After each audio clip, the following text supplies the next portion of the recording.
So hello friends, আজ নিয়ে এসছি একটা বড় ব্লগ। এতদিন থেকে তো আমি মিনি ব্লগ দিচ্ছিলাম, তো আজ ভাবলাম আমি আমার সারাদিনের ডেলি ব্লগটা দিচ্ছি। আজ আমার শাশুড়ি মায়ের ব্লগটা দেখে নাও। তো প্রথমেই সকালে ঘুম থেকে উঠে আমি ব্রাশ করছিলাম, আর এদিকে মা পুরো বাড়িটা ধুয়ে দিচ্ছিল। আর আকাশটা দেখেই বুঝতে পারছি কি সুন্দর লাগছে সকালে। আর আমাদের গাছের এত জবা ফুল দেখে খুব মনটা ভালো হয়ে গেল। তারপর চলো আমাদের সংসারের কাজবাজগুলো দেখে নাও। আর প্রত্যেকটা সংসারে সকালে প্রত্যেকটা দিনেই কাজ থাকে, সেটা তো সবাই জানো। তাই আমি আর মা দুজনে মিলে কাজগুলো করে নিচ্ছি যাতে তাড়াতাড়ি হয়ে যায়। এদিকে আমি ঘর দোয়ার ঝাঁটাচ্ছি, মা বাসন ধুচ্ছে। চলো এবার হচ্ছে আমার বরমশাইকে উঠানো যায়, কারণ আজ ছিল সানডে, তাই ও ঘুমোচ্ছিল। তাই ওর সাথে রীতিমতো ঝগড়া করার পর আমি ওকে উঠালাম, কারণ হচ্ছে রুমটা তো আমাকে গুছিয়ে নিতে হবে, তাই ওকে আমি উঠিয়ে দিলাম। সকাল সকাল বরের সাথে ঝগড়া করতে আমার তো খুবই ভালো লাগে, আর এই যে ঝগড়া করে করে হাসছিলাম। তো চলো এবার চা খাওয়া যাক। আও হয়ে গেছে, আজ আমরা চারজনে একসাথে মিলে চা খাবো। আর সবাই মিলে বসে বসে চা খেতে আড্ডা দিতে খুবই ভালো লাগে একসাথে ফ্যামিলি, তাই না? আমাদের তো খুবই ভালো লাগে। আর আমরা সবাই মিলে বসে পড়েছি, এদিকে হাসি গল্প মজা করি সকালটা আমরা কাটালাম।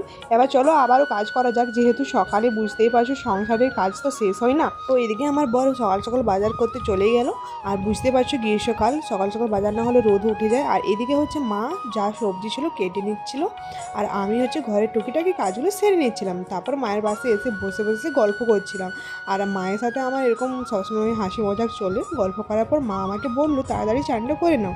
দিয়ে আমি সকাল সকাল স্নান টান করে এবার হচ্ছে আমার যা কাজ থাকে চান করে চলে এসেছি রান্নাঘরে, কারণ আমি আজ পকোড়া করব। আর আজকে আমাদের পূর্ণিমা ছিল, তাই নিরামিষ, তাই আমি আলুর পকোড়া করে নিলাম। আর এদিকে মায়ের সব কাছাকাছি হয়ে গেছে, তাই মেল ছিল, তাই একটু ভিডিও করে নিলাম।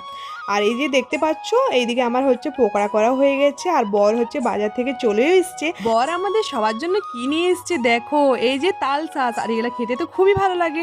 চলো এগুলো এখন রেখে দিলাম, এবার হচ্ছে মুড়ি টুড়ি খেয়ে নেবো। আর এদিকে ঘুগনি ছিল, ঘুগনি আর পকোড়া দিয়ে মুড়িটা খাওয়া হয়ে গেছে। তারপর হচ্ছে সংসারের যেটা আসল কাজ রান্না করা। তো আমি এদিকে চাল ধুয়ে বসিয়ে দিয়েছি, আর মা তো সকাল সকাল সব সবজি কেটে নিয়েছিল, তাই আমি তাড়াতাড়ি করে রান্নাটা করে নিচ্ছি। আর কী বলতো, এই কদিন খুবই গরম পড়েছে, তাই যত তাড়াতাড়ি রান্না করার আমার করে নিলাম। আর চলো এবার আমার বর কি করছে দেখা। আমার বর এদিকে এত রোদ গরমে চলে এসেছে ছাদে আম পড়তে, কারণ কয়েকদিন ঝড় বৃষ্টিতে আমগুলো পরে নষ্ট হয়ে যাচ্ছিল। তাই আমার বর এই যে একটা বুদ্ধি করে আমগুলো পারছে যাতে নষ্ট না হয়। আর আমি এখানে রোদে একটু দাঁড়িয়েছিলাম, দিয়ে আমার ইচ্ছে হলো যে আমিও বরের মতন করে আম পারবো। তাই বরকে বললাম দাও তো আমি একটা আম পারি। ব্যাস হয়ে গেছে, একটা আম পেড়ে আমার রোদ গরম লেগে গেছে। আমি বলছি আমি আর পারবো না বাবা, তুমি পারো। চললাম আমি, দিয়ে আমি কিছু আম পেড়ে নিয়ে গেলাম। এইদিকে নিচে এসে দেখছি মা কি করছে, মা হচ্ছে নিমকি বানাতে বসেছে। আর এই যে আমি তোমাদের সবাইকে দেখাচ্ছিলাম, আমি তো করতে পারি না, তাই মায়ের পাশে বসেছিলাম। আর মা কীভাবে বানাচ্ছে তাই দেখছিলাম, এই যে কি সুন্দর মা বানাচ্ছে। আর এইদিকে মা নিমকি বানাতে আমাদের ছোট্ট ননদিনী চলে এসেছে আমাদের বাড়ি। তারপর হচ্ছে ওর সাথে একটু গল্প করার পর আজ দুপুরে লাঞ্চটা দেখতে পাচ্ছ একদম সিম্পল রেখেছে এই গরমে। লাঞ্চ করার পর টানা একটা ঘুম দিয়েছে, ঘুম থেকে উঠেই মনটা চাইছিল খিদা পাচ্ছে, কি খাবো কি খাবো। এই বর এনেছিল তাল শাঁস, সেগুলো রাখা ছিল। দিয়ে দুজনে মিলেই বসে পড়েছি তাল শাঁস খেতে। আর আমার তো খেতে খুবই ভালো লাগে। এদিকে দুজনে মিলে গল্প করে করে তাল শাঁস খেয়ে নিলাম। এখন তো খিদের চোটে আমি তো চুল টুল আঁচড়াতে ভুলে গেছিলাম। দিয়ে খাওয়া দাওয়া করার পর এই যে একটু চুল আছে, মানে ওই হালকা ফুলকা বিকেলে।